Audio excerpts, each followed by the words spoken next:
This is the One Piece Podcast, episode 503 for the week of Monday, January 22nd, 2018. My name is Zach. And my name is Ed. And my name is Steve. The three amigos are back together this week for just the introduction, at least. We're three caballeros. Yes, three caballeros. Yes, that. So this week we have a very special, I guess you could call it a manga recap for volume 87, where we're going to go through the entire volume with Stephen Paul, the translator for One Piece in Weekly Shonen Jump.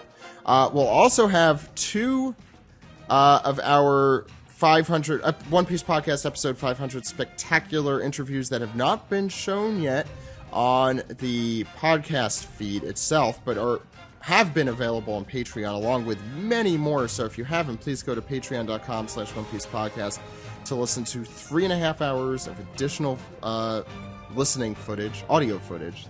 That makes sense, right? I don't think footage could be used for audio. So, who knows? Audio's on the metric system. Metric. It's like it all. Metric Let's not get all tonnage. caught up in the jargon. So yeah, you can check those all out on Patreon. This week, though, since Steven is on talking about his volume 87, we figured we'd have him on to talk about episode 500 as well. So we'll have that interview for you, and one surprise interview, because as of this, I've not decided which second interview to put in, but there will be a second one, and it will be a surprise, and it will be on this Smooth, podcast. Zach. Real smooth. I think that's pretty smooth, Steve. I don't know what you're talking about. Speaking of Patreon, we hit $1,000 on our Patreon subscription, so thank you all so much for that. Woohoo, right? Anyone? Woo! Thank you. Yeah. You guys are super enthusiastic. To celebrate, we are putting the first of, I think it's 4 videos, Steve, that we shot. You want to go through what we did, Steve? Oh, yes. Well, Alex and I ate food. Not just any food, though. One Piece branded food from Japan. So people want live reactions. These are live reactions to eating random food. We don't know what's in it. And Well, you might remember Alex's brief foray into this a couple years ago. We had some footage from Matsuri-Con of him eating, Trafalgar onion wings? Rings, not wings. Weren't they not even onion rings? Weren't they like some potato chip or something? No, but it's such a brilliant pun. They were so how Funyuns. could you not call them? Good point. And I don't know, Trafalgar Law and fun just doesn't go hand in hand, so you gotta just get that word fun out of there. I jest, but I don't. But I jest. But yeah, there's some new One Piece goodies that were sent to us by our good friend Huntress Fan. So if you subscribe to us on Patreon, you'll get to see all these videos of Alex eating these foods, and I'll be there with him. So yeah, please subscribe to us on patreon.com/OnePiecePodcast. You get cool stuff, plus you keep us on the air. So we really appreciate all of those out there who are subscribing. And for those thinking about it, just do it. Come on. Anyway. But it's a labor of love, because if there's two things I love, it's food and One Piece. That's true. Those are also two things I love. So without further ado, let's get into our volume 87 recap. You guys ready? All right.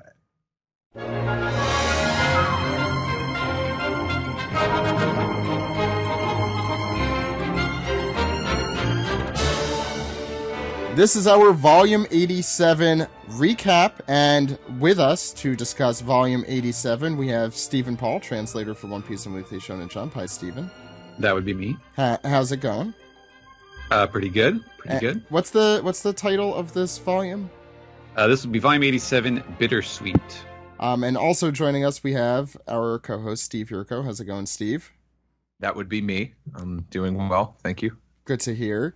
And for those who have not joined us for a volume recap, we do these usually during off weeks in the manga, and there's something special we add to it, and that's that you could follow along with the pictures if you are viewing on YouTube or in Apple podcast device or anything else that still has the capability to show images. They're slowly taking away this capability. So I recommend you go to our YouTube videos if you really want to make sure that they're working correctly. So again, that's youtube.com/One Piece Podcast, and you'll see new images every time you hear this noise. And that noise is not me taking a screenshot, as one YouTube fan once pointed out. That guy should really turn off the screenshot noise while no, it's that's purposely there. So why don't we get started? Steven. All right. Well, we will start as usual with the cover, and I think as everyone has probably surmised by now, we still don't know what the volume 88 cover will be, but it is probably going to be a two-part deal because this is all Big Mom Pirates. This is entirely the well, I guess it's not entirely the Charlotte family because there are some non-family members in there, but yeah, it's the Big Mom pirates, all looking like the forces of rage, marching down the center. And man, I don't know if I don't know if I was there when we talked about this the first time, but I feel like I'm taking crazy pills looking at this cover because it feels like all the color designs are like the like player 2 palette swap in a fighting game where it's like, what? No, this can't be right. This is like the opposite of what these colors should be. I don't know. They just look so weird to me. Honestly, Oven makes sense. I guess so. I guess that is true. Like he's going to heat up that iron hair he has, but we haven't seen Oven in the anime yet, right? I mean, no. He's gonna, at least as of this recording, maybe it's like when he gets angrier, it gets more and more orange, he literally heats up. Yeah, that'd be good. It's just not in the manga. That's the thing. His design works really well in both black and white and the color. I've said this before on Twitter, and what I give a lot of praise to Oda is he's really good at spotting blacks. He knows when to fill in blacks and when to leave it alone, and it just really works. Like, of course, like, with Oven, his whole hair and his outfit is bright orange, and you wouldn't think to color that in black. But he does it, and it just works. It reminds me with like Ivankov. Like, he didn't color in Ivankov's hair, and of course everyone just automatically assumes blonde, but then it wound up being a deep violet or an indigo. And just Oda's just really good at just picking his blacks. I think words are starting to fail me. I just think he does a good, like, these character designs just work really well in black and white, and then it's just really surprising sometimes when you see the color, and it's like, oh, I didn't expect. What's another character? Trafalgar Law being completely exactly as you would expect him. Or Kocurek with his pink hair. Anyway, I think this is a super fun cover. Just, the colors aside, which I like the colors.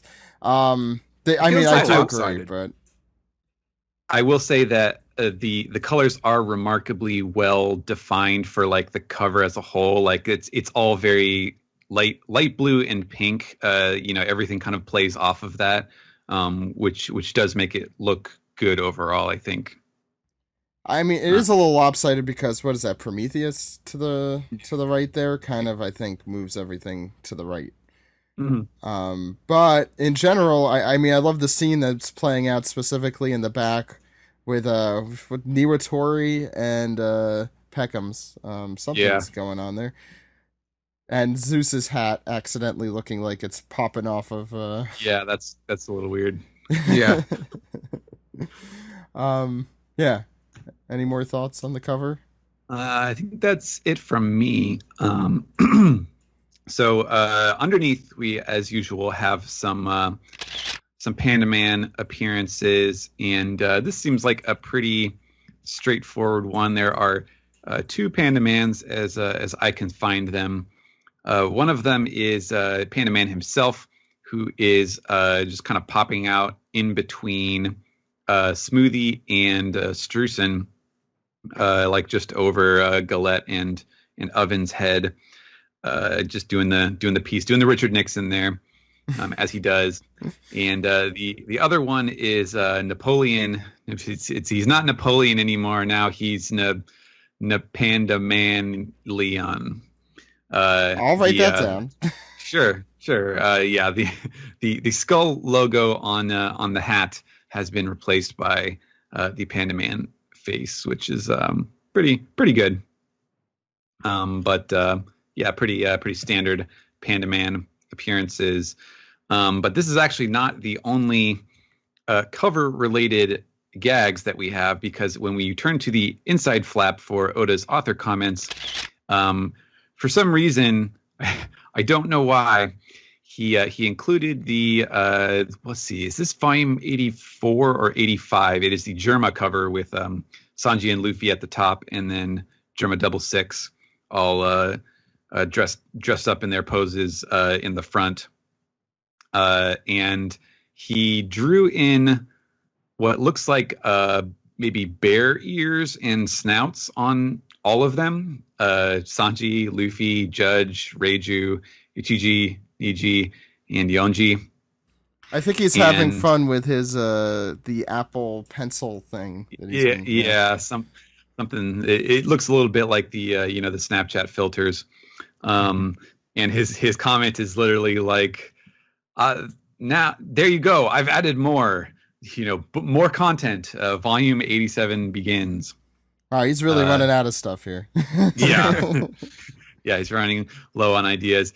Something funny here in the character profiles is that we've reached the point where there are so many characters in this arc that he has actually expanded to 3 pages of character profiles for the Straw Hats on one, the Big Mom Pirates on a second, and then Germa, Fire Tank, Minx, and the Pirates of the Sun on the third. So yeah, that just kind of tells you something about not even in Dressrosa, which actually makes no sense when you think about it. But well, there's more groups here. I think that's the that's part of what makes Whole Cake Island a little bit more fun and unpredictable, is that all the wild ways that they recombine. So this is this volume covers from 870, which is Parting, all the way to 879, which is the Big Mom's Suite 3 General Katakuri. And content-wise, that's starting with the the Big Father, the castle bedge, facing off against Big Mom, and finishing with let's see here, Luffy and Katakuri fighting at some point in this very long fight that they've been having, which is still not over. And so a lot of the chase and the post wedding stuff. And I guess we'll just go right into the SBS, starting with the first one, which is starts with a header from Hippo Iron, where Jinbei is screaming at Oda that the SBS is about to start, and Oda, in his sleep state, is saying, "Oh no, that's too sexy. Oh my God, that's so hot."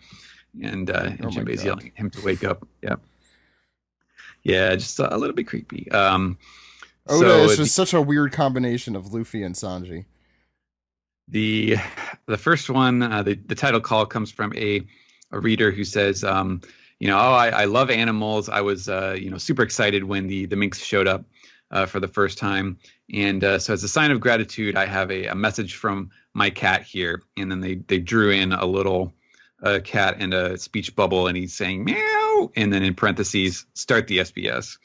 And Oda's like, oh God, I can't believe it's even the cat is starting this segment before I can. So there you go, lower than a cat, which, as I think everybody who owns a cat knows, that's a familiar feeling around the house. Next question is about Pez. What is it? Capone Gang Pets, as they call him. So this person asks, gosh, Bedge's kid sure looks a lot like him, and he's even got the little stubble above his lip. Is this baby shaving already? And if so, what does that mean for some shall we say body hair? Does if he's got you know what I'm talking about, then does Chiffon get really grossed out when she has to change his diapers?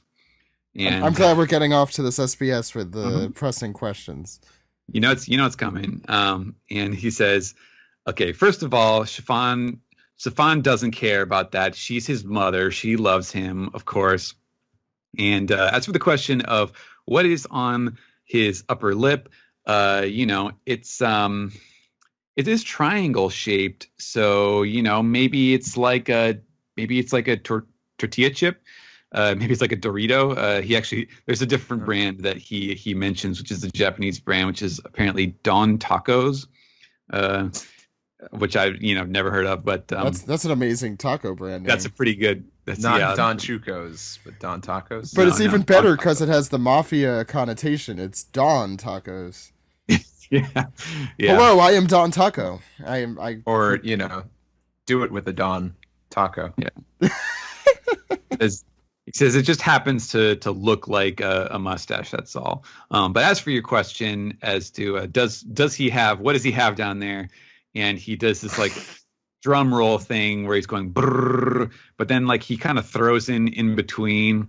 He's like brrr, he's got brrr, facial brrr, and brrr, pubic hair brrr, and then he finishes with "I'm not telling you the answer." So.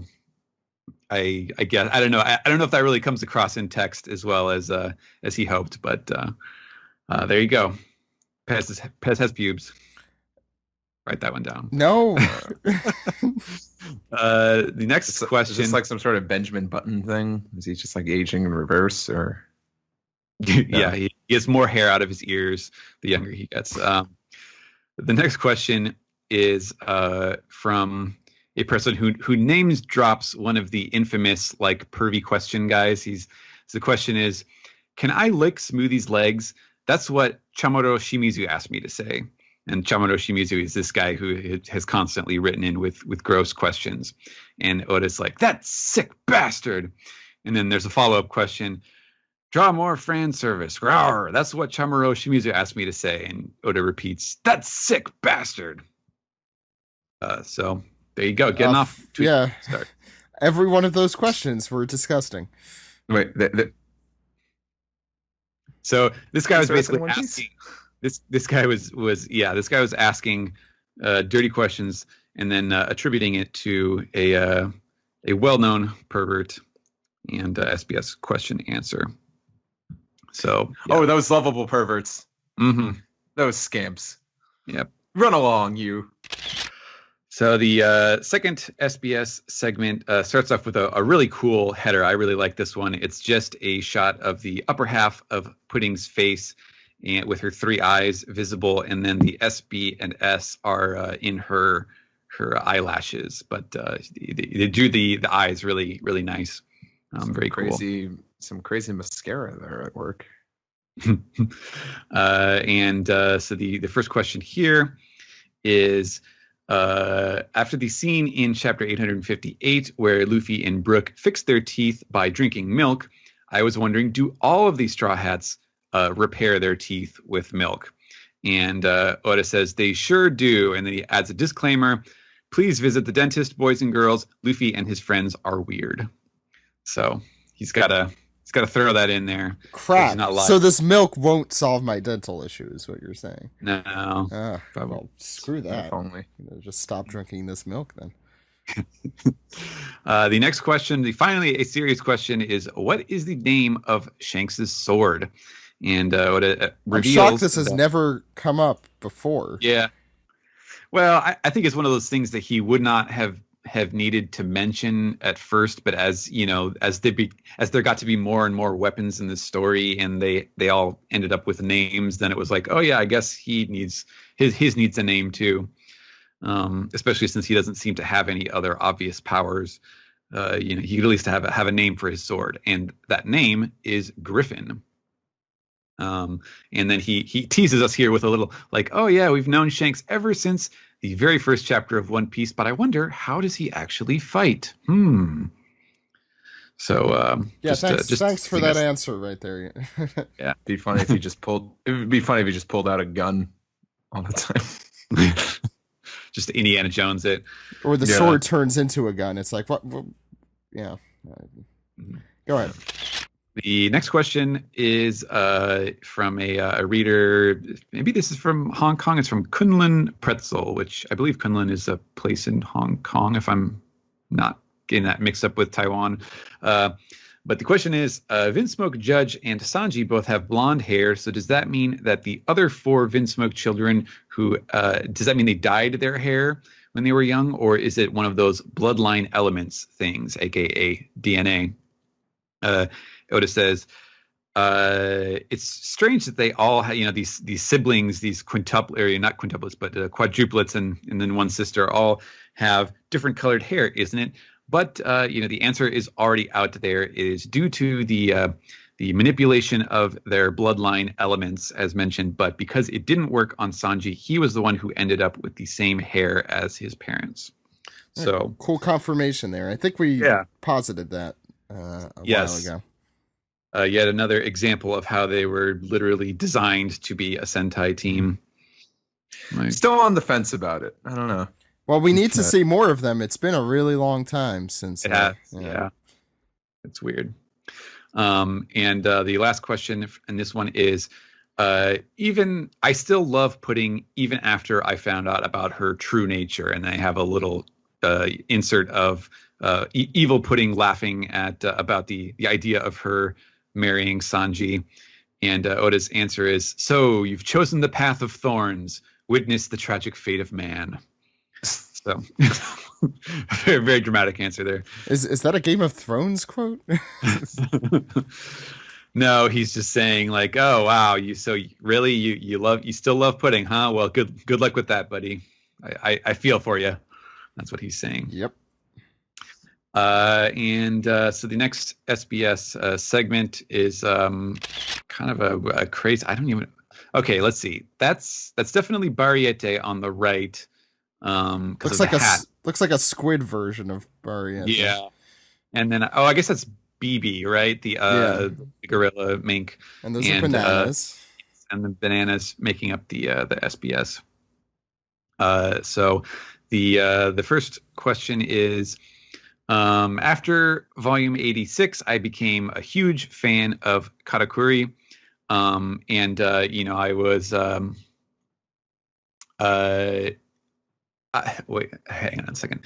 So 873, Daifuku, the third son, refers to Katakuri, who is the second son, and of course Prospero is the first son. Daifuku refers to him as just Katakuri. He doesn't say brother Katakuri. So why did he do that? Does this mean that they are twins who don't look like each other? Why is Katakuri the only one who isn't a minister? And also, what is his age and height? And so Oda used this question as a little clearinghouse of information about these elder sons here. And so he says it's very perceptive of you to suspect that Daifuku and Katakuri are twins, but actually they are triplets. They're all 48. Seriously? And that would be Katakuri, Daifuku, and Oven. So then we get this the little info, which I think I have talked about in the manga recap. But here's where this information was sourced. Katakuri is oh boy, here we go. Okay, Katakuri is 16'8". What? Yeah, he is 5 meters tall, 509 centimeters tall. He rules over Wheat Island, Flower Town, and he's the minister of flour. And he is the second son. Charlotte Daifuku is 16 foot even. That seems reasonable. Yeah, in comparison, that makes sense. Oh. He is from Munchie Island, which that's what I call it, Munchie Island. And I've translated the town as Beanie Bean Town because he is the minister of beans. And he is the third son. And then lastly, Charlotte Oven is 16 foot and 2 inches. He is from Bakery Island, Puffed Town, and he is the minister of baking. Guys, never go to Bean Town. It does not smell good. Or you could take that as a Boston joke. Whatever you want, that's fine. Yeah. What else? So he continues. So there are 34 islands. So there are 34 ministers. all of those, of course, being Big Mom's children. And he says, I have them all written down, but I'm currently debating whether I should actually reveal all of the information or not. It's just so much. There's so much background info, and most of it is totally pointless. So bring it out so I could quiz everyone once you bring it up. Oh, God. Wasn't there one of the ministers we weren't sure was actually one of her children? I think... Was it Amand, I think? I believe Amand was revealed to be Charlotte Amand. Okay, yeah. I think that's a confirmation right there, if not before that. Anyway, keep going. Yeah. And so the last question on this one is about Baron Tamago. Once Baron Tamago's egg fruit evolves him into Count Niwatori, how does he go back into egg mode? And Oda has a little drawing here of the sequencing. And he starts off as Baron Tamago, gets beaten. The chick is born, and the Hiyoko is born. And then he's Viscount Hiyoko. He gets beaten, and then the Niwatori, the chicken, is born, and then he's Count Niwatori. Then he gets beaten, and the egg is born, and then he is Baron Tamago. Is this literally a chicken or the egg problem? Yeah, I guess it just cycles. You never know. Which of life? Yep. Which comes first, though? Steve, which comes first? The egg cracks and turns into the egg. Into the chicken. And then the chicken turns into the egg, and the antelope eat the eggs. Yeah. And it's not like the circle of life at all, is it? And then you crack the egg into the bowl. I was waiting for that one. So Oda's answer is, so this is how it works. But which came first, the egg form or the chicken form? Oh, so he literally... Nobody knows the answer. Yeah. Yes. Okay. So it's the Tamago or the Niwatori. Which came first? Mm-hmm. So the next one is it is an SBS featuring Sengoku and Whitebeard, and this is kind of a weird one. Sengoku is saying, "You've wasted half a page on this stupid answer," and then Whitebeard's like, "I'm not done yet." Ha ha ha. So there you go. And the earthquake powers are making the SBS in the ground. Well, I think they're describing the first page. Yeah, exactly. So the first question here is, this is our Oda draws characters piece where the person requests that they gender swap the admirals. So Kizaru, Fujitora, Akainu, and Aokiji. Can you do that for me? And Oda says, yes. Regret your foolishness. And so we get his gender swapped versions of them, which is, it's kind of a shame that we haven't seen like more. Like Rokugyu, just so that we could get a little more variety here. But Aokiji is saying ice nails. Akainu says my motto is absolute anti-aging. Kizaru, I'm assuming is referring to her Instagram account, because she says, "Will you like and follow at the speed of light?" Oh my God. And Fujitora is asking if her lash extensions are looking good. I may use the term on fleek in this. We'll see. We'll see if that gets through. I am hoping that gets through. I do really like most of these designs. Freaking what Golden Girls over here. Yeah. I would totally watch that sitcom. Just the four of them in a house together, trying to blow each other up for whatever it might be. All right. The second question here for this SBS is kind of a good one, because I think I remember us like wondering about this. So it is asking about the cover illustration of chapter 874, and that one was, I believe, that was the character popularity poll cover. And there's the little bit where both Ace and Sabo are, they're talking with Shanks, and they're both, they look kind of angry, and they're like, they got their fingers on the brims of their caps or something like that. And so we were wondering, like, I wonder what the story is there between them, and Shanks is just laughing it off. And so Oda says, okay, well, let's listen in for a bit and see what they're saying.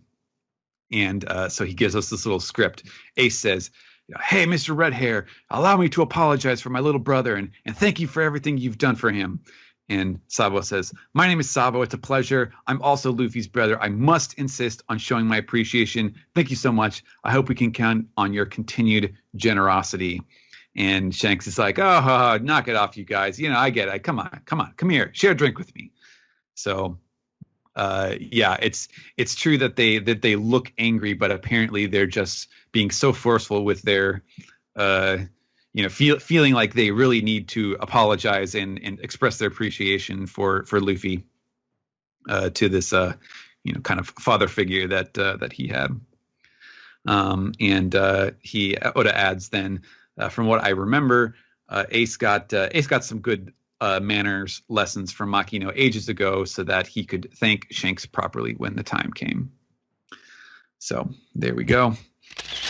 Solves that question.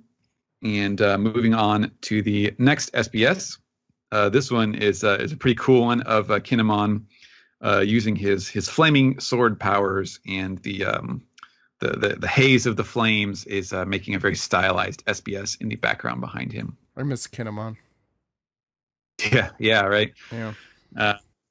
Well, we'll see him before long, I think. Maybe even this year.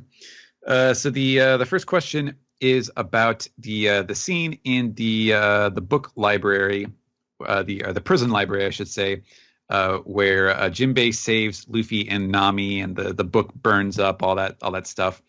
So in the process, Nami's clothes get all tattered, and yet on the next page, there she is wearing a new outfit. Does that mean that in the corner of this one panel where you see the sound effect of someone rustling, is that her rustling up some clothes in the background? How did she do it? No, it couldn't be. No, I don't think so. And then Oda explains it's literally all there. Like, he actually uses the little insert images from the page where he's like, okay, there she is. She's rustling in the background of this shot, and then look on the previous panel where she's looking at this guard who's totally knocked out, and then on the next page there she is wearing the guard outfit. So in other words, she's a looter. So there you go. She doesn't get the the CNN benefit of a doubt. No, she's just a looter.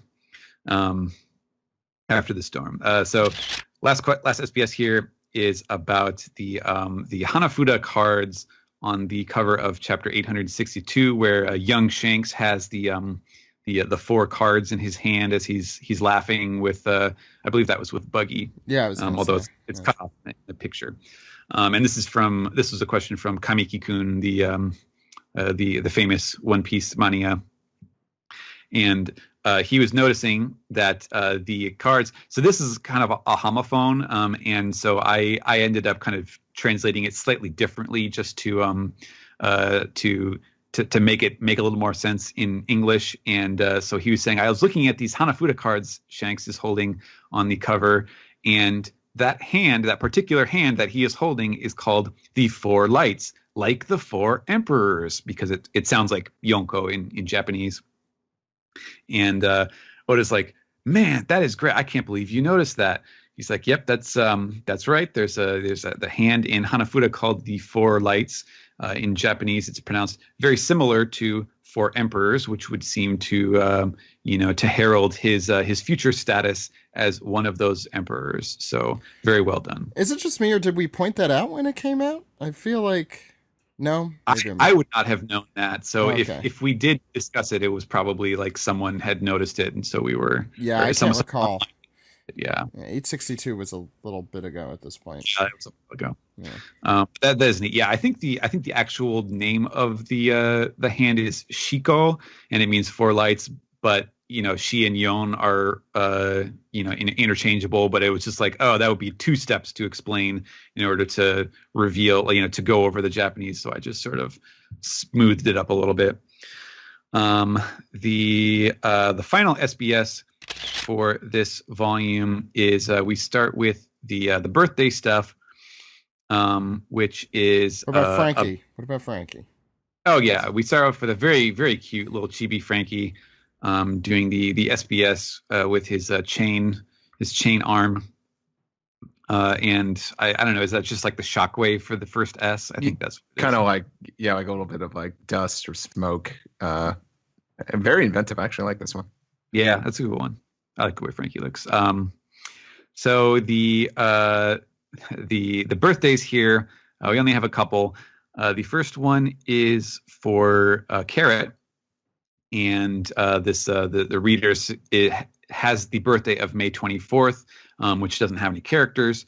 So they thought of this thing. So in Japanese it is Gohan wa Ninjin Shiro Usagi, and that means you can single out individual hiragana in that.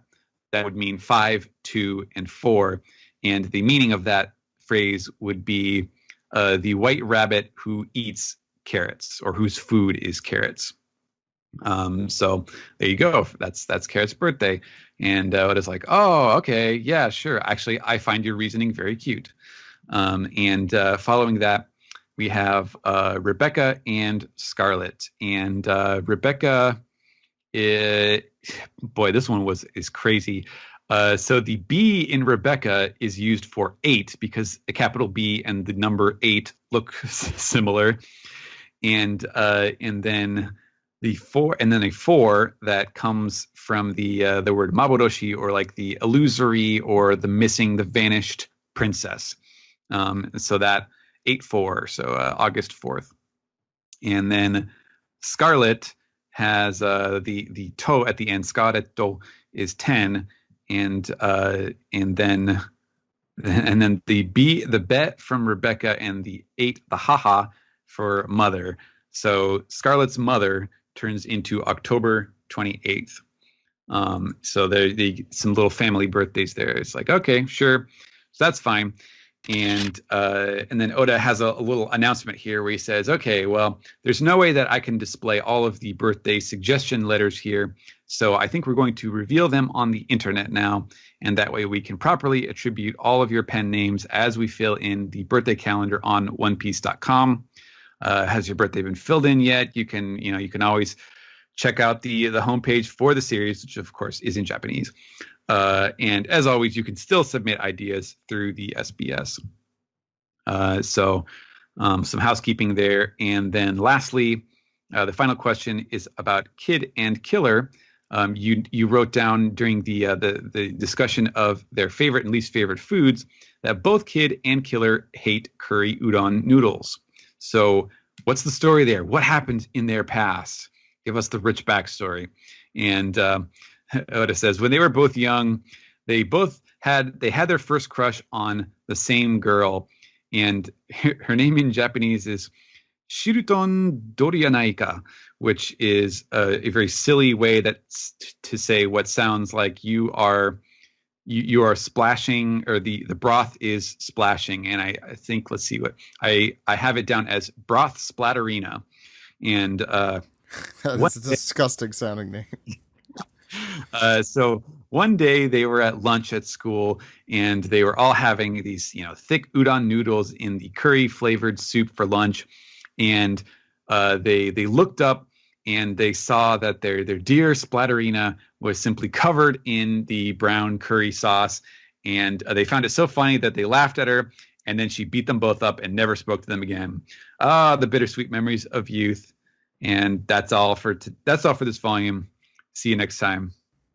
Cool. So there's the backstory of why they both hate curry udon noodles. Which, yeah, if you've never had them, it's a joke in Japanese that it's like the most dangerous thing to eat, because the noodles are so heavy that it's almost impossible to avoid splashing the broth, and it's curry, so of course it's going to stain everything.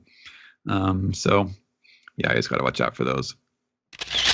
But this is not the end of volume 87, because at the end of the volume, after the Usopp Gallery Pirates, we have the full results of the 6th One Piece character popularity poll. And so we went through a lot of it at the reveal in Jump a couple months ago. But there are there are some good highlights, and they did some interesting stuff with it this time. I don't know how in depth do you think we should get with this? Because a lot of the results are out there. So, I mean, Steve, are there any? Should we just like characters that we're interested to see how far they got?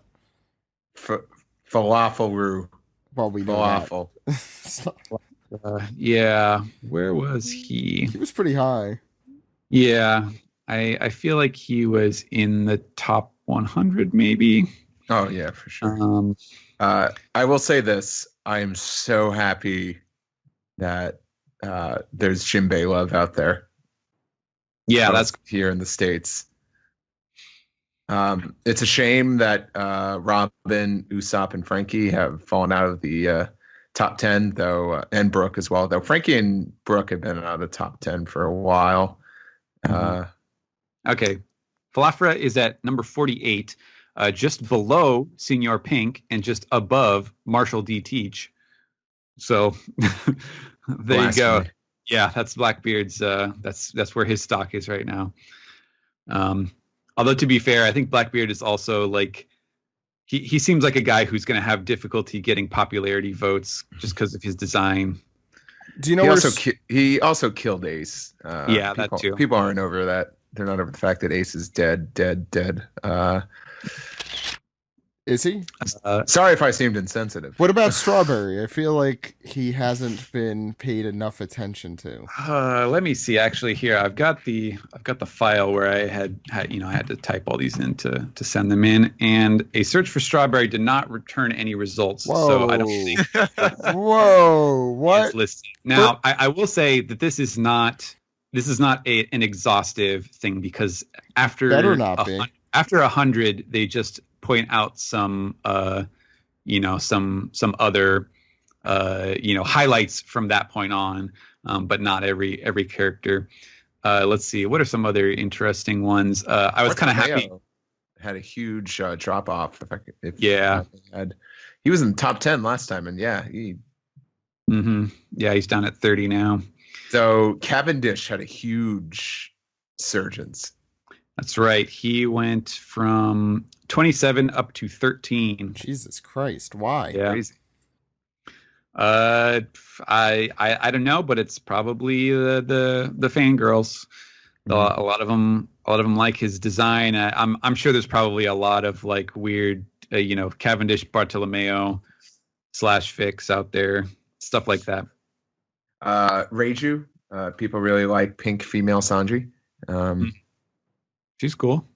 Yeah, this is definitely the highest she's ever going to get, I'm sure. But that's I think she's been a nice character. I was kind of happy to see that coming in at number 81 is Rika, the girl with the onigiri from Morganstown. That's kind of cute that she's still around. I'm actually looking now at like a conglomeration of this is the 6th character poll. Right. Rika hasn't been on it since the first one, where she ranked 35. Well, there must be a Rika fan club out there in Japan that's very adamant. Newly formed must be, because she hasn't been on any in the last. Eneru still performs strong after all these years. Good on him. And then I don't know if there's any others from the top 100. I see Shushu is maintaining some of his. He's tied with Kaido and Shiryu, so I mean, obviously he's the big boppers. Yeah. Someone should. I just want to see. That's what I want to see. Some sort of fan fiction for. Yeah, dramatic. Yeah. Kaido, Shiryu, and Shushu on a ship together, exploring the seas. I would read that spinoff. People ask what One Piece spinoff I want to see. That's the one I want to see. There you go. Which Shushu would be in charge of that. Oh, Shushu. Shushu the dog, Shiryu from Impel Down, and Kaido all on a ship together. Kaido from Kaido Town. Film Gold characters. Yeah, there's a couple of those. Yeah, Ain and Zephyr. No, those are not Film Gold. Those are Film Zed. Sorry. That was Film Zed. Yeah, Film Gold. Gil Tesoro's in there. Karina's in there. Where is Ain? Ain is number 45. Okay, yeah, this was the year she performed like freakishly well, and I don't get it. And she went from 137 in the previous poll Like that, which came out, I think, like right after Zed. That makes no freaking sense. She was not one of my favorite parts of film, Zed. Senor Pink performed oddly steady. He was 42 in the fifth and 47 in the sixth one.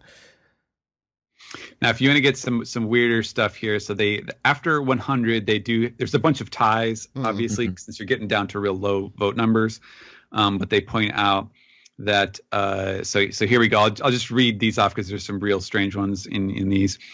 So tied at 100th place is the Thousand Sunny, Shachi. Notably, Shachi is down there. Penguin is number 70. Polly and Laboon are all tied for 100. In 104th place, you have Arlong, Raizo the Ninja, Manchuri, and Margaret. I love all these combinations. I feel like that's so weird. They produce some really interesting pictures. Mm-hmm. It'd be an awesome, like, these pairings would make an excellent fighting tournament. Yeah, fighting block, yeah. So tied at 108, we have Helmeppo, Hannibal, and Nico Olvia. Tied in 111th place, we have Charlotte Cracker and Gecko Moria. Together at last. Yes. About equals in terms of being chumps. Tied in one. Cracker was more of a. Well, I guess they are equal of being chumps. Yeah, go ahead. Tied in 113th is Gladius, Kinemon, Kaya, Kami, Tyrannosaurus, Jaguar de Sol, Momonosuke, and Seda, who is, I think, one of the mermaids. Yeah, I don't remember that character in the least. Actually, that should be my next quiz, all the mermaids from Tied in 121st is Lucky Roo, Virgo, Sugar, Geen, Hina, Kalgara, Magellan, and Tom. There's some really good characters in there, but people don't agree. Very past characters haven't some been around. Some dead, probably. Tied in 129th is Bartholomew Kuma, Bellamy, Kuro, Killer, and Jabura. There's some legit good characters in that. That's weird. Tied in 134th is Sengoku, Wiper, Dazbones, aka Mr. One, and Mother Carmel. And tied in 138th is Thatch, Yorkie, Tanaka-san from Film Gold, Momonga, Kiros, Viola, and Dr. Kureha. There are some amazing characters in this lower. I guess they're all amazing, and that's the problem we have. So this is the part where it gets really good, because then they have two more pages that are just kind of crazy. They basically take themes, and then they rank what are the top 5 characters in this theme, and so some of the results are very bizarre. But before that, they go even further down into the list of characters as to here are the really bizarre characters that people voted for, and this is amazing. So in 192nd place, there is the kid who was wearing the Kuma T-shirt in Dressrosa. That kid was awesome. I don't know what you're talking about. In number 218th place, your favorite, Minatomo-san, the carpenter. the trivia question yes. Answer, yeah. In 259th place, the eggplant guard who was sleeping in Sanji's bed on Whole Cake Island. Now, screw that guy. And then a bunch of others. Let's see. Lun the Machete, who was the guard of the Structure B in Punk Hazard. He got beaten. He was a spider, a manticore, or whatever it was. Or a centaur, I should say. Dory's broken sword. The sword? Yes, the sword. Dory's sword that got broken. The bubbling pot. I'm assuming this is referring to the one in the Mirror World scene with Carrot and Brulee. The sticky syrup that was on Nami's body. The the baby in Makino's arms, and the fish that Sanji's mom ate when he was a little kid, and then the lion pig from the Island of Freaks, from Gaimon's Island. And then they threw in a little like Perona shock face there, like who votes for these things? Like, why? Where did you get this idea?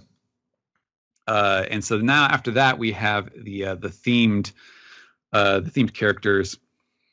So we start off with let's see, I got to find out where I wrote these down, because I gave them some funny names. So they called this one the Shichibukai, which is obviously a play on the Shichibukai, but they replaced the kanji for armed or for forces with beautiful. So I called this the Seven Babe Lords, and so it's basically the hot ladies.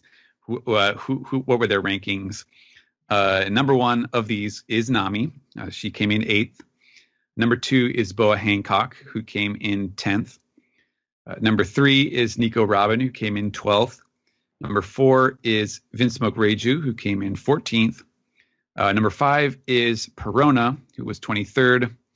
Number 6 is Nefertari Vivi, who came in 24th. And number 7 is Carrot, who was 27th. And following that, we have the Shichibukai, where they changed, instead of beauty, it is old lady, and these are the 7 hag lords. Nice. So this is just the old ladies. These are the more badass characters. Yeah, it is true. So number 1 is, although when I tell you the overall rankings, you will see the difference. Coming in first in this category at 70th overall is Charlotte Linlin. Oh God, that's a big drop already. Yeah. Coming in second at 135th was Mother Carmel. Coming in third at 140th was Dr. Kureha. Number 4 at 147th was Tsuru. Coming in 5th at number 192 is Curly Dadan. And then tied at number 6, this was 259th place, which I'm guessing is probably like 1 vote, is Shakuyaku, Shaki, and Kokoro. To be fair, that's a good list. If they were not all at the bottom. Yeah. Those are all badass characters. Yeah, they're all great characters. The one after that is oh boy. So this is the 20th anniversary specialist, and this is truly useless information. So to commemorate the 20th anniversary of One Piece, we're going to reprint who got 20th place in each of the polls. Oh, great. Yeah. So 20th place in the first poll, which was in 1999, is the Meow Band Brothers. The ever so popular Meow Band Brothers. How did they get that high? What?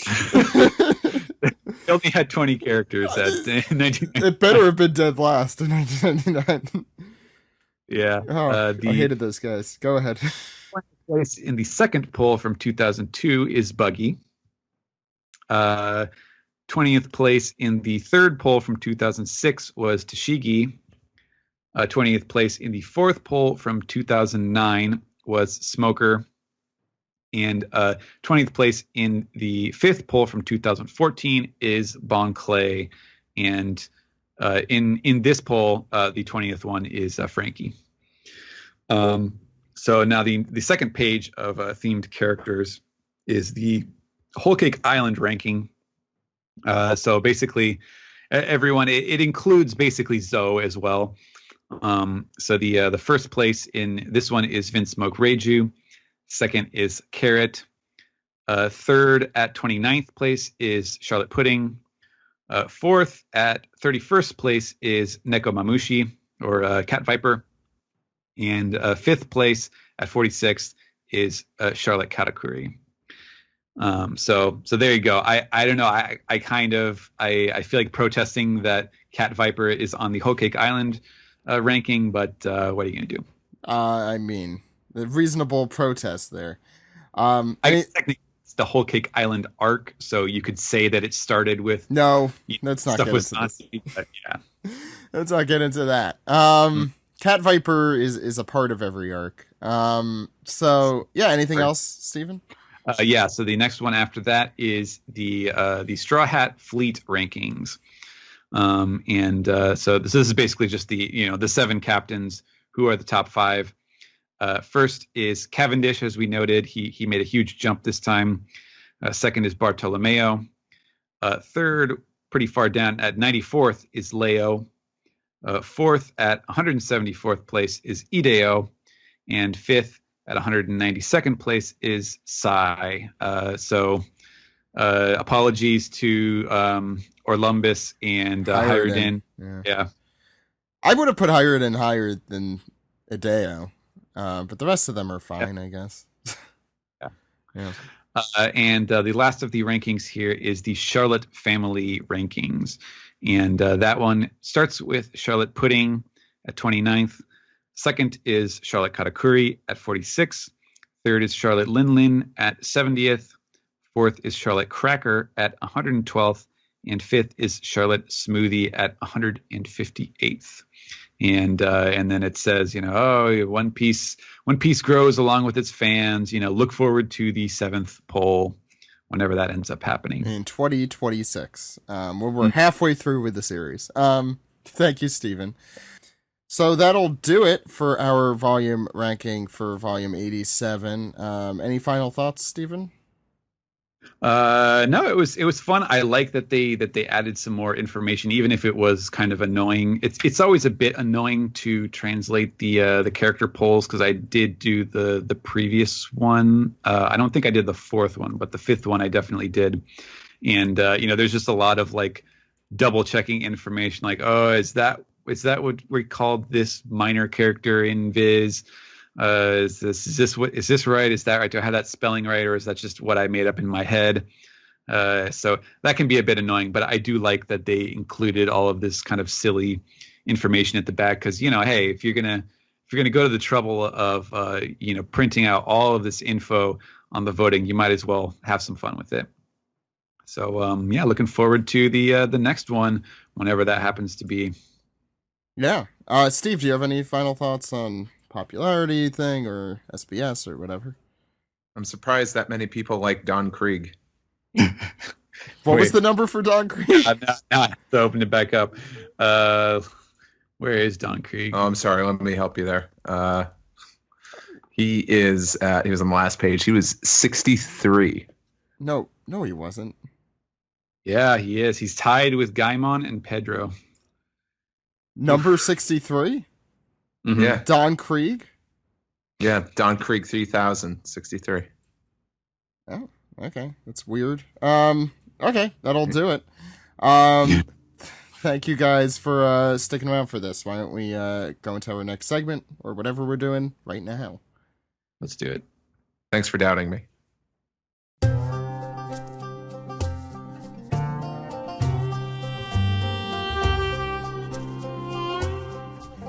All right, please welcome our guest at this time, Mr. Stephen Paul, the translator of One Piece and Weekly Shonen Jump. Hi, Stephen. Hey, Ed. I was about to say Zach. Hey, Ed. Yeah. And we're joined here with the other Stephen, Steve. Hi. If it was Zach, though, he would have said very special guest. That's right. Very, very special. That's right. But Stephen, I think you've been a fan of One Piece longer than just about anybody else on this show, except for maybe Greg. And so you were into One Piece for many years before even finding out that we were doing a podcast about it. It's like, What was it like being a One Piece fan that long ago? It was wild, because I was a fan back like way before. I remember when Viz licensed One Piece for their brand new Shonen Jump venture. And like at that time, even though in Japan at the time, I think they were just getting into Skypiea, and it was like when One Piece started breaking records with every volume with the print runs and stuff like that. So it was already like the biggest thing in Japan at that time, but it was like, it was a complete unknown factor in America, unless you were like, really deep on the internet. And that was that first that first post Alabasta surge in popularity. Like I guess that was like the second surge in popularity was Alabasta. That was riding that wave. Yeah, that was when it became like number one with a bullet. And then seeing it being like, oh, here's this fresh-faced new like plucky little series with Luffy and Nami and Zoro, and all of the kind of silly piratey talk, and you could tell like they weren't really sure how to handle it at the time, and so that was really fascinating and sometimes frustrating for me, was to see it from that perspective as someone who was already very familiar with the series. Right. And then you became sort of prominent in the One Piece fan community for doing your own independent translations of the manga. When did you start doing that, and sort of what response did you get? I think I started that around like 2000 or so. Wow. It was like the very first series that I'd ever attempted to translate on my own was Detective Conan. And then when I found out about One Piece and I was reading it and I really enjoyed it, and I was like, oh, maybe I'll try this one too. And just by virtue of it being such a huge series and so very long and having so much material and content in there, like it was really I really kind of cut my teeth on the translation process, and learning to really wield Japanese fully and fluently through One Piece. So it was really a full circle thing what happened later on. Right. And how long did it take you to start being able to get like professional translation work or freelance work, like based on? That was, so I first got a job about 5 years after I had started, trying to translate One Piece. And that I actually got that job directly kind of as a result, because it was Alexei Kirsch, who's now the One Piece editor, who was working for Tokyopop at the time, and he knew me from forums and stuff, that I was the One Piece guy, he was the Naruto guy, and the Hikaru no Go guy, and all of his pre-professional fandom stuff, and so he ended up recruiting me to work at Tokyopop, and then later on he moved to Viz, and then offered me some work once he got there as well. So, and when did you first hear about our podcast that we were doing? I guess back in 2009. Yeah, no, I think, when was it? Greg, it must have been 2010. I think that Greg told me, and he probably was thinking about it. He may have mentioned it like right after he had first been on with you guys, which I think that was pretty early on. It was, because Zach and I, first time we interviewed Greg, Zach and I were still living in the same apartment, so it would have definitely been within the first 8 months of the show.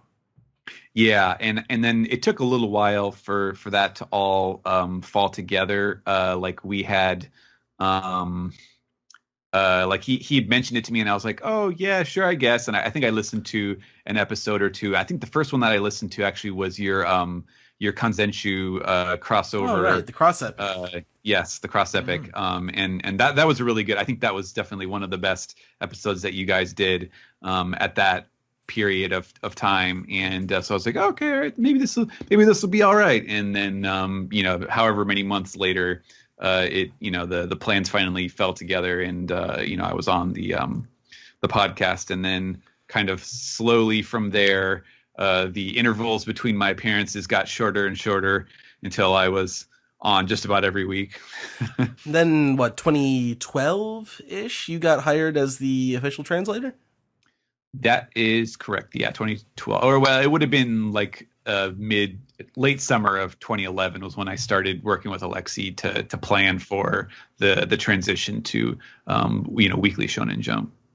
Were there any like bugs in this, or what was it like working out like the workflow of doing that alpha series? Like, even though it was 2 weeks delayed, it was still must have been a pretty different experience than other translations.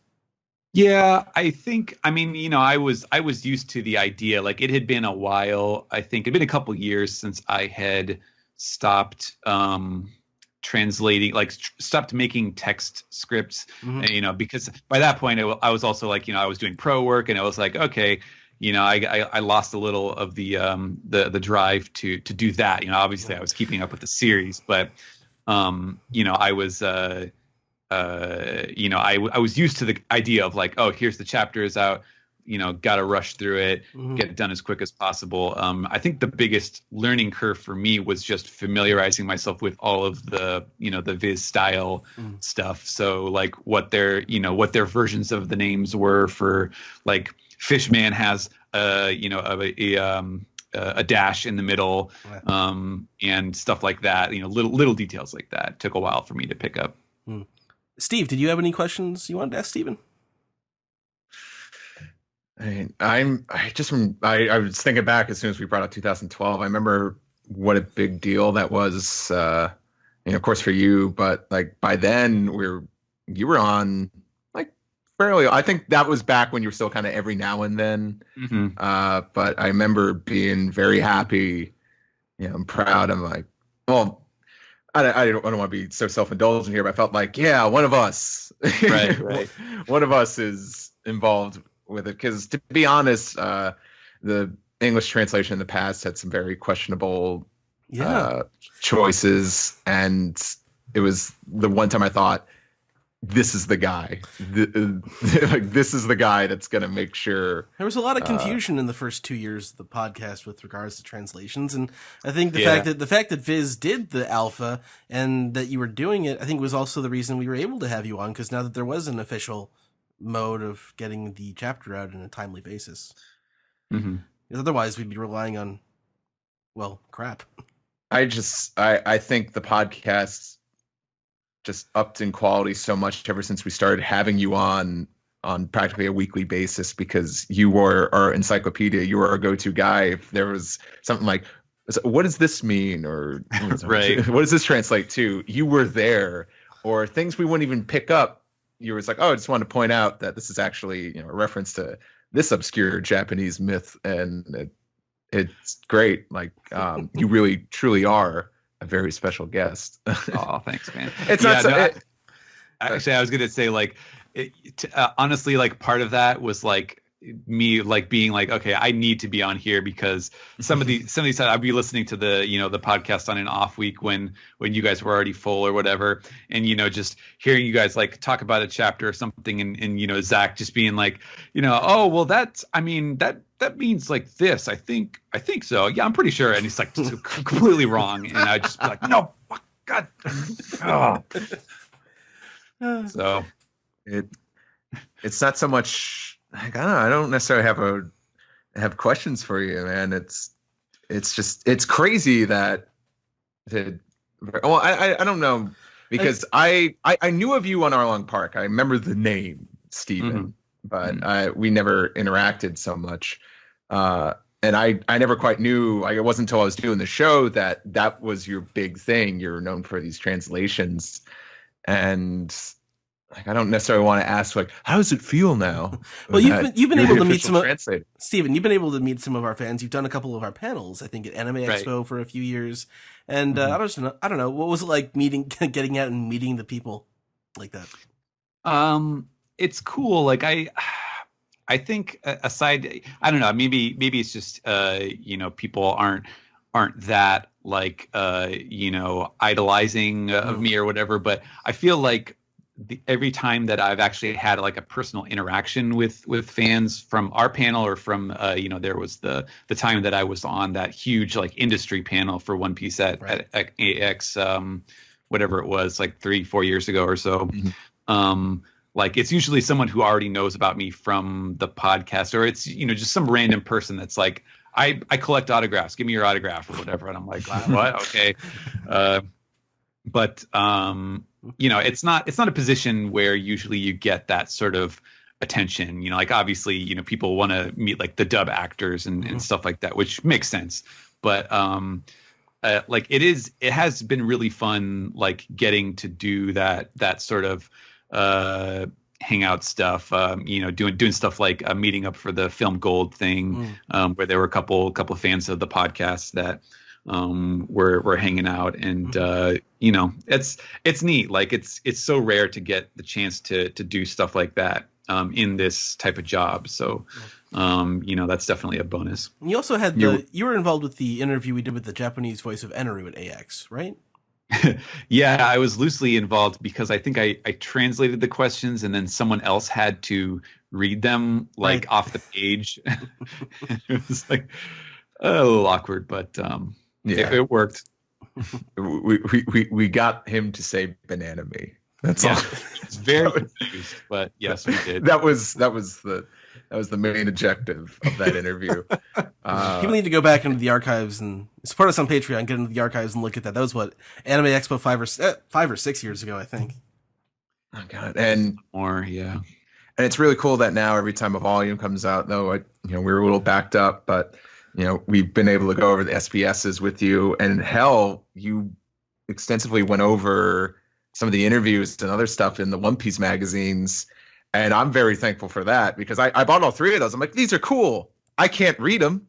I can look at the pictures, but it's nice now that the episodes we did with you are great companion pieces. And I highly recommend, even when you pick up the English volumes, maybe going back and listen to some of these episodes where we go over the SBSs. Or like the data cast we did with the Data Book Green. That was were quite the undertaking. On that, Stephen? Yeah. Oh yeah. Well, it makes sense. I think the one with Green was me and Greg, but yeah. Yes, it's been a while since we had a data book, but I'm sure there'll be more. Yeah, there's been a lot of side like books and stuff the last few years. Mm-hmm. I do have a question. Sorry if it's a little off topic, but are you thinking about going to Japan anytime soon? I'm thinking more about it now. I haven't, like I still need to reapply for my old passport, which has lapsed. So, I would need to do some paperwork, but I'm thinking maybe 2018 is the year that I finally get over there. We'll see. Yeah, I think now being able to speak as a native Californian, it's getting pretty cheap at some points of the year. Nice. It's like cheaper it's cheaper to go to Japan than it is for me to fly to New York. Wow. So I made the wrong choice this holiday season, but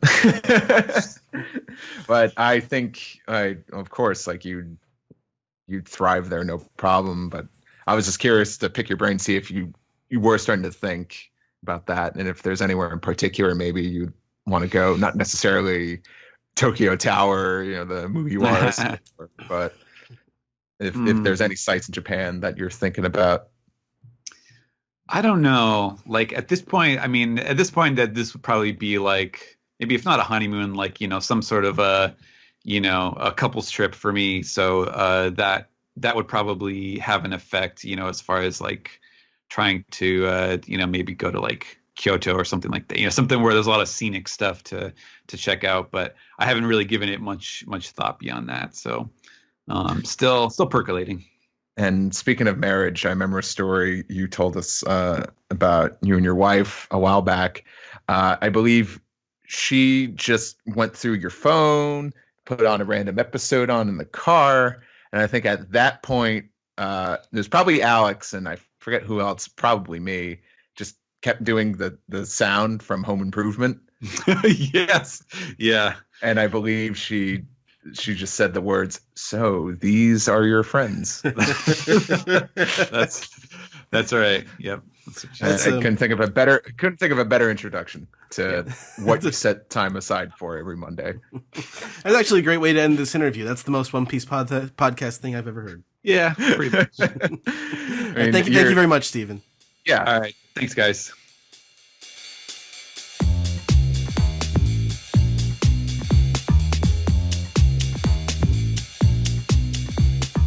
Hey everyone, it's Zach and Steve here, and we have former brand manager for One Piece from Funimation, Josh Kocurek, joining us for the first time in a while. How's it going, Josh? It is going well. Nice to hear your guys' voices again. Yeah, nice to hear your voice as well. What have you been up to since we last spoke? I think you've had a few life moments since.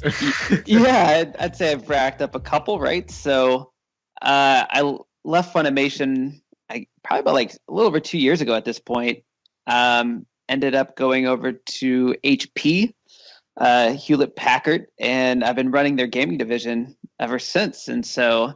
That's at least the professional side of things. Since then, I've gotten married and had a baby. So all the adult things, man. Thanks. Currently in California, so it's a great time. Yeah, quite the time skip. Yeah, that's kind of what this feels like, right? Like it's been a couple years. You know, my beard's a little longer. So yeah, it feels like how's a time the scar skip on the chest? Yeah, it's slowly healing. Yeah.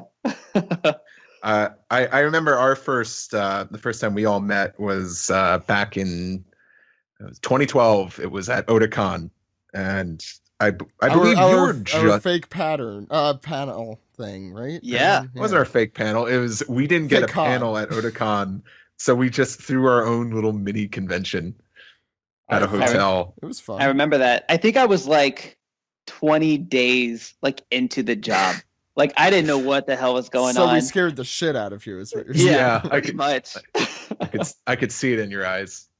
Like I showed up with like my long like gangly hair still because I didn't know anything, and I just remember like joining Funimation because I was working with Charlene at the time when she was still there, and I was like, hey, you know, big One Piece fan. Like I'm gonna take this. I'm gonna run with this. This is huge. She's like, great.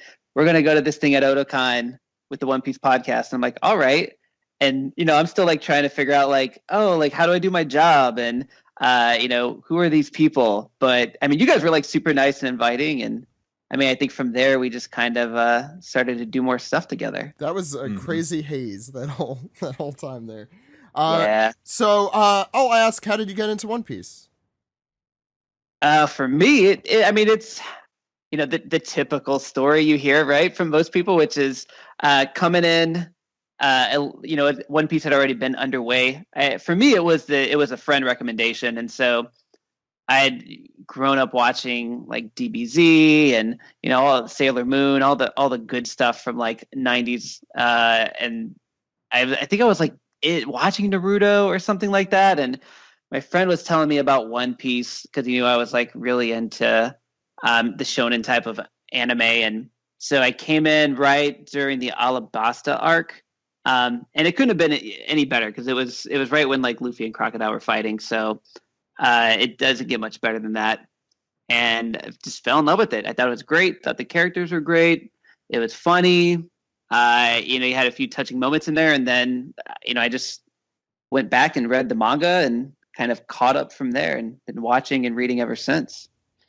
And you were brand manager for how many years? 4 years. Like 4 years. Yeah, it was a while. I think you were. Yeah. That's the one. We worked with you more than anyone else at Funimation. I'd say, period, just about. And it was great doing so. Yeah. So I mean, when you were working on it, how was it? I mean, sometimes when you work on something you love, it could kind of change your opinions about it. Yeah, well, there's another Toei long-running shonen anime that I probably did that to me, but I think One Piece was one of the more fun ones because when I took it over, it was right when Funimation was getting ready to kind of like relaunch the dub. They had like this huge hiatus, and so it was a mix of, you know, how do we both educate like newbies about like what One Piece is and get them into it while also still, you know, getting the fan base that already exists what they want and staying true to that. And so a lot of my work was kind of like, you know, balancing the two, which was super fun because, you know, when you really love something, you know, you want other people to love it too. And so you're like, here's this thing, you know, check it out, ask me any questions. And, you know, we made tons of content online, everything from like the 101 videos to just doing tons of different panels and entry level type of like, here, get acquainted with the characters type of videos and stuff. And so that was a really fun part. Also just kind of getting to work on the day-to-day of it, like doing the commissioned artwork for the DVDs, that was really cool because I'm no artist, but I got to kind of play a part in being like, hey, wouldn't it be cool if like we captured this one real iconic epic scene that took place during these episodes and kind of capture that on the cover. And so getting able to play like art director and help put that together was really fun. Steve. And I could recall, I think you were part of one of our panels at AX. I think it was 2013, maybe, along with like Jammer and Dennis. Yeah, I wasn't there for that one. Yeah, I remember that. That's when man, what the hell was going on? I think it was during the Dressrosa arc had just like started or something like that, right? Well, who knows? So, like that, yeah. I mean, that thing went on for like years, so I don't know. Oh, sorry. Sorry, the background noise. Unrelated, right? Yeah. It'd be funny if that was the reveal of you had a. Oh yeah. Like, oh yeah. Okay, it's right. It's time skip. Yeah. One of my favorite memories that we do share with you was the viewing party we had for the test dubs of One Piece. Yes, that's hands down my favorite. Barbecue time, right? Like that's the. It's time for a barbecue. It's time for barbecue. Yeah. Yeah, I remember that. That was crazy because weren't you guys were in Dallas like filming with like Jose and stuff like that, right? Yes. Yeah, and I just remember it was like raining nonstop. It was like this crazy There was a tornado downpour. warning. Yeah, that's what it was. Yeah, and I had like got my hands on those old VHS tapes. It was very much like out of like the Goonies or something. So I was like, here I have like I just found these and I was like, wow, these I know exactly who I need to show these to. And we somehow got a VCR together. I don't remember how we did that, but then we stayed up till like 3 a.m. just like watching them, and it was hilarious. Like I think it was like some of the funniest stuff I'd ever seen in my life. That definitely top experiences of this podcast by far was that. Oh my god! I'll never forget those episodes. Best piggies in the blanket on the whole island. They had the best piggies in the blanket. We have a whole episode about that way back. When was that? Called Barbecue Time. Called Barbecue Time. I think that was 2015. It was like 15. Yeah. Which I can't believe was that long ago. It doesn't feel like the year 2015. I guess in some ways does feel like a long time ago. Yeah. So what else? What else? Yeah, it's so weird, right? Like, it's been so long since we talked. Like, I know. What else is there? Yeah. Well, you've been through like as Steve said, you've been through your time skip since we last spoke. Yeah, but I'm still hanging on as a fan, though, right? I was going to ask that's kind of fun. Yeah, that's what I was going to start quizzing you. How far behind would you say you were right now? That's why I've been asking people this, and I think it's making people feel awful. Oh no! Well, I don't feel awful. I'm like 3 manga chapters behind. Wow! So staying up to date, and I actually, the manga or the anime I did slack off a bit, but I've been doing my due diligence and catching up there. So there you go. Just kind of curious how that's coming along, but not too bad. Yeah, I've liked. I mean, Dressrosa finished really strong for me, and so I was happy with it. But then it kind of lulled a bit, but I'm enjoying like the Big Mom stuff and Whole Cake. Really just ready for them to get into Wano. The next into the Wano and the big Kaido stuff. But still trucking along, man. It's kind of hard to get off the boat at this point, no pun intended. Once you've committed what feels like most of my adult life to One Piece. Yeah, welcome to the club there. So we need to, at some point, have you back on the show. I mean, I know you have a wife and a child, but I'm sure you have enough time to also talk about One Piece for hours. Yeah. At some point, though, we need you back on the show. I'm sure they'll understand. Yeah, absolutely. Explain to them that you need to talk about a Japanese comic for a couple hours on Monday. Anyway, Steve, do you have any? Do you have anything else you want to ask? It was just a pleasure to catch up with you again, Josh. Yeah. Good times. Same here, guys. I'm glad you guys are doing well. Yeah, and thank you so much for everything you've done for One Piece and for the podcast. Of course, yeah. I mean, it's been a pleasure, and I mean, same to you guys. You guys have done tons and tons for One Piece in general and the fan base, and so I'm glad you guys are, keep doing this and keep growing the fan base forever and ever. forever. until Otis says stop. Right? Yeah. That's never happening. Thank you, Josh. Yeah. Thank you, guys.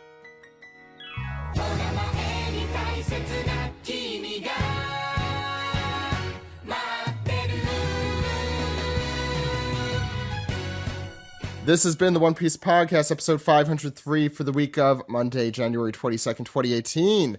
Thanks to Steven for doing our volume 87 recap. We hope you enjoyed it. We will be back next week with our manga recap for the latest chapter, a double anime recap for the latest anime episodes, and a lot more. And yeah, why don't we just go through how the good people out there could contact us. Steve, how could people find you? Please follow me on Twitter, Instagram, Tumblr, Steve Yurko, all one word.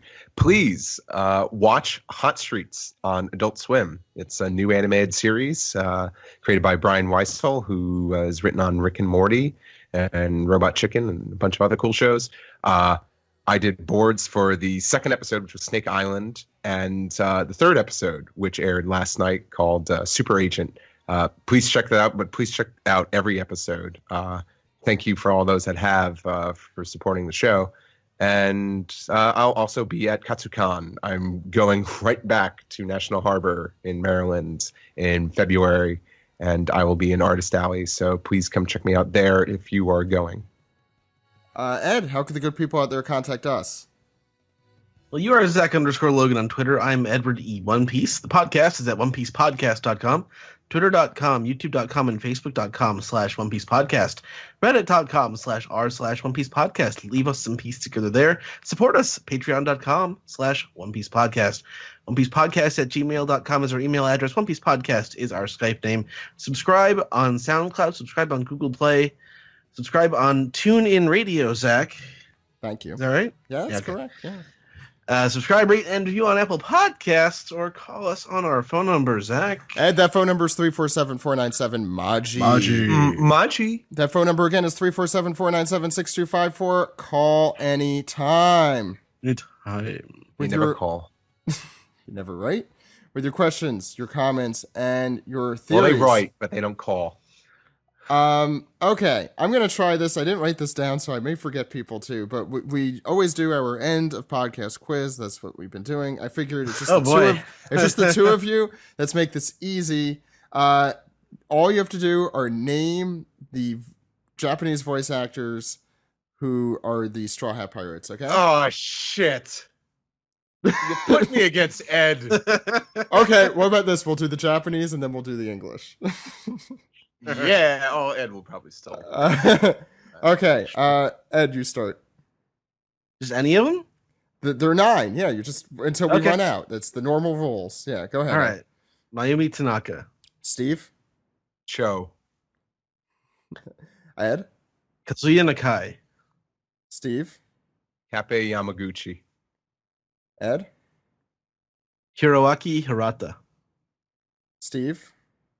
I don't know how to pronounce your name, but it's Ikui Otai Choppers. Do you want to finish the word? I'll give it to you.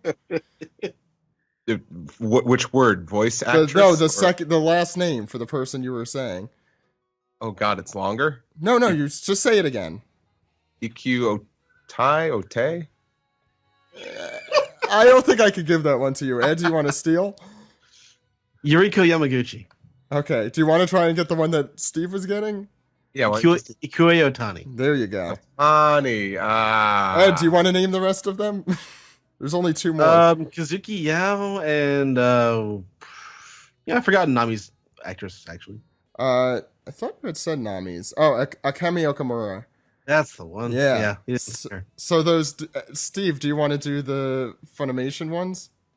Oh, do I start? Yeah, let's give you the starting one here. All right. Colleen Clinkenbeard. Ed? Christopher Robin Sabat. Yep. Lucy Christian. Is that really his middle name? Yes, it really is. I know it's R.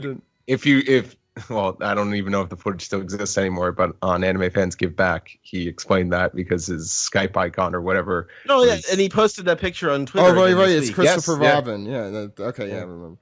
Go ahead. Where are we up to? It was Ed. Ed. Eric Vale. Sunny Straight. Ed? Brina Palencia. Steve? Patrick Seitz. Ed? Stephanie Young. Yep. One more left, Steve. Oh, it's that guy, Ian McDermott. No, Sinclair. Ian Sinclair. Okay, let's give you a bonus to break this tie. No, I win. Daniel Bao. I win. Oh yeah, that's You- true. okay. That's true. Okay, Steve, you get it. Glass if Evie counts. I win. Okay, we are done with this week's episode. Thank you all for listening so much. Ed and Steve will break their tie on next week's episode. Until then, my name is Zach. My name is Ed. And my name is Steve. Goodbye, everyone. Bye.